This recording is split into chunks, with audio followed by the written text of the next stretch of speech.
à toutes et à tous, très heureux de vous retrouver. Brief, Hyper Express, on parle même pas de ce qui s'est dit hier à la Fed, JJ Powell. Tout ce que je vois, c'est que ça a plu au marché hier, mais que ça lui plaît un peu moins ce matin. On va pousser les taux à 1,75.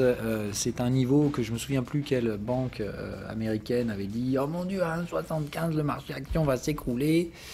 Bon, pour l'instant, ça tient toujours. Donc, on fait attention. On a surtout des expirations trimestrielles demain. Donc, ça s'appelle les 4 sorcières. Donc, attention, ça peut être assez emmerdant, surtout quand on voit la tronche du premier trimestre sur les marchés actions. Donc, comme on l'a dit, qu'il y a un premier trimestre qui s'est mis en poursuite des momentum de la fin d'année. Comme on a clôturé l'année tout en haut, du coup, on a fait les glands jusqu'à la mi-février. On s'est pris un petit repli, puis au final, ah non, on va pas baisser trop vite, etc. Le seul signal qui m'intéresse et qui est maintenant clôturé, c'est ce signal borne de range ici. Donc attention, les précédents, c'était juste de dire, bon, je sais pas, il y a quand même l'impression que voilà, mais à chaque fois qu'on tente d'accélérer, c'est là où on faisait les sommets de marché. Donc tentative d'accélération, bam, sommet. Tentative d'accélération, bam, sommet. Là, c'est tentative d'accélération, sauf qu'il capte tout de suite que là, on va former un range. Ce que nous dit ce signal par rapport à celui-là, c'est que celui-là, on ne sait pas ce que vont faire les prix. Ça va être soit la borne d'un range, c'est-à-dire on va soit une borne de marché, c'est-à-dire on tente d'accélérer, on va se ratatiner par là, parce qu'il n'y a pas la force pour transformer l'essai, entre guillemets. Soit c'est le point de départ des tendances, c'est-à-dire que là, justement, on va chercher ces targets et on veut les déborder. Là, c'est l'objectif d'un flux qui se met en place de façon directionnelle. Là, ce qu'on voit, c'est qu'il n'y a pas de flux. En gros, à chaque fois que ça tente d'accélérer, on piège des cons. Voilà, c'est ça que ça veut dire. Là, c'est pas le même type de signal, c'est pas la même psychologie. La borne de range, ça veut dire que la valeur ne va pas se déplacer va pas se déplacer loin d'ici. La valeur va rester par là. Donc, ça veut dire deux choses. Ceux qui s'imaginent grosse accélération du S&P 500, bon, n'importe quoi. Ça dit non. C'est improbable d'un point de vue statistique. De même que ceux qui se disent ah putain, on va se brouter de 40%, peu probable également, tant qu'on n'aura pas formé un range. Donc, ce que veut dire ce truc, c'est qu'on va ranger autour du prix actuel. Pas de celui-là, mais on va ranger autour de la valeur actuelle de ce marché. Très probablement ranger par là, avant, je pense, à terme, une petite sortie baissière de ce range, assez épidermique. Bref, ça ne fait encore une fois que confirmer ce que je pense. Moi, c'est ici que je suis prêt à acheter, mais pour l'instant, ce signal nous dit juste que la valeur est probablement prête à rester dans la zone de prix actuelle pendant un bon moment. Ça veut aussi dire que cette target, on peut la déborder un petit peu, attention. Mais bien de comprendre que le prix va pas trop s'écarter de cette zone-là, et ce, jusqu'à la mi-avril. Donc, considérez que jusqu'à la mi-avril, il ne faudra pas avoir de scénario trop exacerbé en termes de recherche de prix. Des targets, il ne faut pas viser trop loin. Ok ? Bon, ici, je ne vous mentionne même pas le fait que le S&P a très très envie d'aller chercher ses 4000 points parce que son pote, le Dow Jones, ça fait 33 000 et qu'il y a tout un tas de petits glands qui avaient acheté des puts, qui avaient acheté des calls avec une target à 4000 et évidemment, ces calls vont arriver en expiration à la fin du mois. Donc, évidemment, ils ont très très envie que ces objectifs graphiques soient atteints puisque sinon, ils vont perdre un peu sur leur valeur. En tout cas, ils auront tout perdu sur la valeur temps. Voilà, donc sur les indices, des éléments, on va dire, très conjoncturels, probablement liés aux 4 sorcières. Il faut digérer la Fed, il faut digérer des taux qui sont à 1,75 et ça devrait quand même faire flipper le marché à bout d'un moment. D'avoir un rendement à 10 ans qui rémunère plus que le risque qu'on prend à tenir des actions dont on ne sait pas connaître le prix. C'est quand même assez compliqué. Le VIX, évidemment, on est très bas, mais attention au rebond. On est vraiment sur des zones de support. Maintenant, notez ici que les canaux de tendance sont baissiers, les canaux de contexte sont baissiers. La moyenne est acheteuse, certes, donc attention effectivement à des retours vers la moyenne, mais c'est surtout que dans un canal baissier, on peut vous grinder le bas du canal un bon moment. Voilà, donc on est survendu, mais avec des creux et sommets descendants sur des bas de canaux, donc ça peut continuer un peu.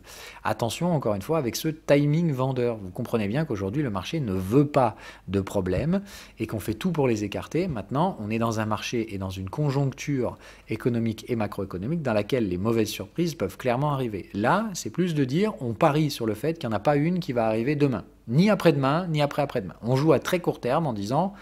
Bon, tant que ça va, ça va. Évidemment, vous savez que tôt ou tard, on va s'en prendre une, que ça va faire sauter les gestions du risque et qu'on va donc probablement prendre un mouvement assez épidermique pour rechercher cette zone ici de volatilité.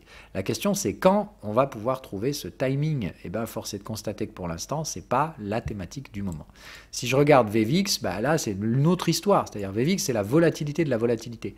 Là, on est plutôt creux et sommet ascendant, support et plutôt envie ici, avec un contexte ascendant, de venir dire bonjour au canal de tendance résistant. Et ici, ça va être dur de trouver des vendeurs. Donc, on fait gaffe, ici on a une musique qui est totalement différente. Quand je regarde les junk bonds, même chose, la musique n'a rien à voir avec ce qu'on a sur le S&P 500 qui s'est offert un joli rebond. Donc le pricing du risque, je vois bien qu'on a des indices qui remontent, mais de manière très artificielle, c'est le sentiment que j'en ai. La perception du risque, elle, n'est pas la même. On voit la musique sur VVX, elle n'est pas du tout enclin à proposer des prises de risque, mais plutôt l'inverse. On voit bien que les gérants sont en train de réduire le risque et commencent à se couvrir contre des potentiels retours de volatilité sur les indices larges. On voit que les junk bonds ne sont pas recherchés, les taux continuent de monter, bref, ça reste une stratégie quand même relativement complexe. Le WTI, bon, quoi vous dire, ça toujours tergiverse dans cette zone-là. On a une troisième borne qui tient, c'est bien, mais on n'a même pas encore cassé la troisième borne précédente, et on n'est même pas encore en cassure de la seconde. Donc bref, c'est vraiment, ça se joue à court terme ici, je vous zoome un peu pour qu'on voit. Donc on a une troisième borne ici, on n'a pas encore cassé la deuxième, et ça c'était la troisième borne squeezée de l'UT supérieur. Donc il faut vraiment repasser sous ce niveau-là pour avoir une première détérioration et sentiment du fait que ça paye plus sur le WTI. Maintenant, moi je suis dans ce sentiment-là, mais je veux voir les prix me le confirmer. Sur ce qui est once d'or et once d'argent, j'aime bien les schémas, mais on en reparlera dans le brief hebdo. L'USD Yen, même chose, 0,0 truc, donc on en parlera plutôt dans le brief hebdo. Et la UDNZD aussi. On passe au crypto Vitof, parce que là il y a des choses. Donc on a une troisième borne 15 minutes qui se met en place ici. Elle est un peu spéciale celle-là, parce qu'on est vraiment sur un cas de figure assez relou. Je vais même vous mettre en 15 minutes, comme ça vous le verrez mieux. Voilà. Donc là, en détection de troisième borne, vous devez vous arracher les cheveux sur Bitcoin, parce qu'avec les règles que je vous apprends, donc ici on voit bien qu'on est en range, contexte acheteur, moyenne baissière, donc bref, ici tout se contredit.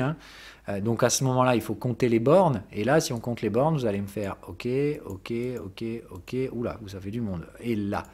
D'accord? Donc là, ça fait effectivement un range assez compliqué, parce que là, vous me direz, la troisième borne, elle était là. Oui, sauf que là, il n'y a pas les Fibos. Donc ici, il y a un petit problème. Donc c'est de dire, on a un range atypique. Je rappelle, je vous cadre la plupart des structures de marché, mais je ne peux pas faire de magie non plus.